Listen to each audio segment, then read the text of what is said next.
Kasi malaki ito. And this will, you know, if you assign a corrupt idiot there.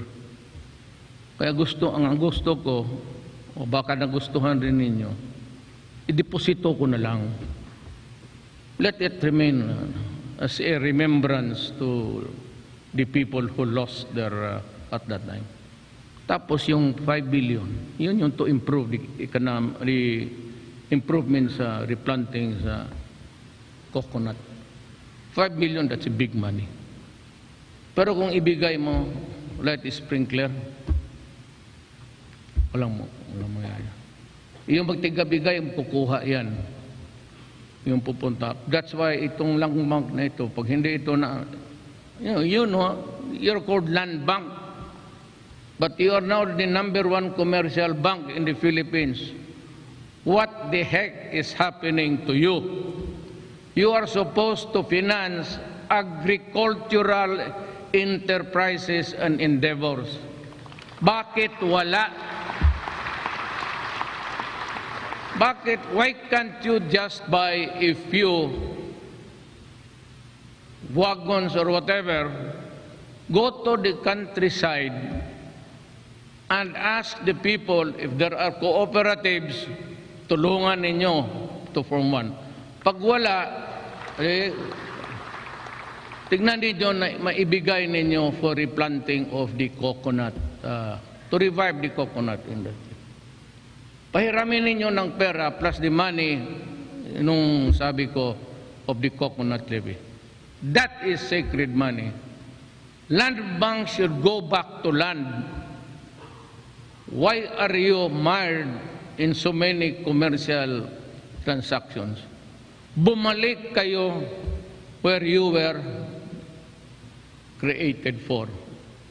And that is to help the farmer. Ilang administration na wala. You better decide on that. I will give you until the end of July to give me a plan. Or else, I will ask Congress to reconfigure you whatnot. Wala kayong... I'm asking now, Congress, pag wala sila, if there is no viable plan for that, for the farmer, and it is just all commercial transaction, might as well abolish it. And give the money to the congressmen for their development funds. O, mas makakatulong ba? Diretso eh.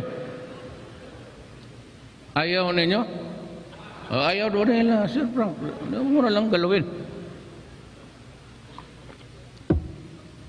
I once again urge both houses of Congress to pass a more responsive version of the bill establishing the Coconut Farmers Trust Fund to ensure the accelerated utilization of the Cocoa Levy Fund for the well-being and empowerment of the coconut farmer. We recognize the urgent need to ensure the sustainability and availability of resources and the development of alternative ones. In this regard, I trust the Secretary Cosi shall fast-track also the development of renewable energy sources and reduce dependence on the traditional energy sources such as coal. Finally, sustaining our gains entails a national security posture capable of defending the country from external and internal security threats.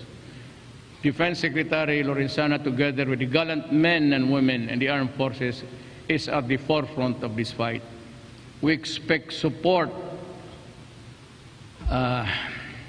for the legislative initiatives aimed at strengthening defense-related systems, such as the proposed National Defense Act and the Uniform Personnel Separation Retirement Pension Bill, and the revival of the mandatory ROTC grades 11 and 12. Very important. Alam mo, pag mag-gira-gira, 10 out of 10 hindi marunong hawak ng baril to defend even his father and mother and brothers and sisters. Itong mga bata ngayon, they're bereft of the patriotism and the love of country. Balik sila dito. I think a military training would be good for everybody. Okay, sige lang. Shabu. Maya, namatay.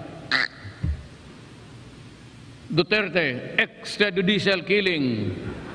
Report to the ICC. Okay.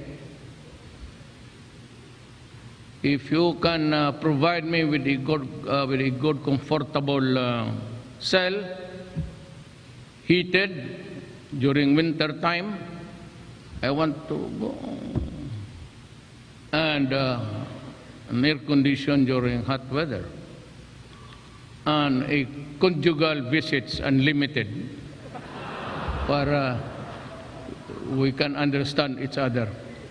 We are aware of the fact that there are times in AFP and PNP personnel, while in the performance of their duties, get unjustly sued, providing them with free legal assistance to help and boost their morale. My fellow citizens, to borrow the words of Churchill, akin to, this is mine. We are now entering a period of consequences. The consequences of what we did and did not do, but should have done during my first half of my term. I assume full responsibility for that. As president, I cannot pass the blame to anybody. So it's on me. Though we cannot change the past, we will not squander the future. I will push harder in the pursuit of programs that we have started, but always within the parameters of the law. I will not merely coast along or while away my time during the remaining years of my administration. It ain't my style, but I will not stop until I reach the finish line. Then and only then shall I call it a day. Our goal for the next 3 years is clear. A comfortable life for everybody, all Filipinos. We have made significant strides and accomplishments in signal milestones as a nation in the past 3 years. This momentum must continue with greater fervor in the next 3 years and beyond. I dream of glowing days ahead for every Filipino. I dream of a Philippines better than the one I grew up with. This is my pledge and commitment for just 3 years, if I can. If I cannot, I'm sorry. But I shall continue to comply with my constitutional duty to serve and protect the Filipino until the last day of my term. God bless the Filipino. God bless the Philippines. Thank you very much.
tumagal ng 1 hour.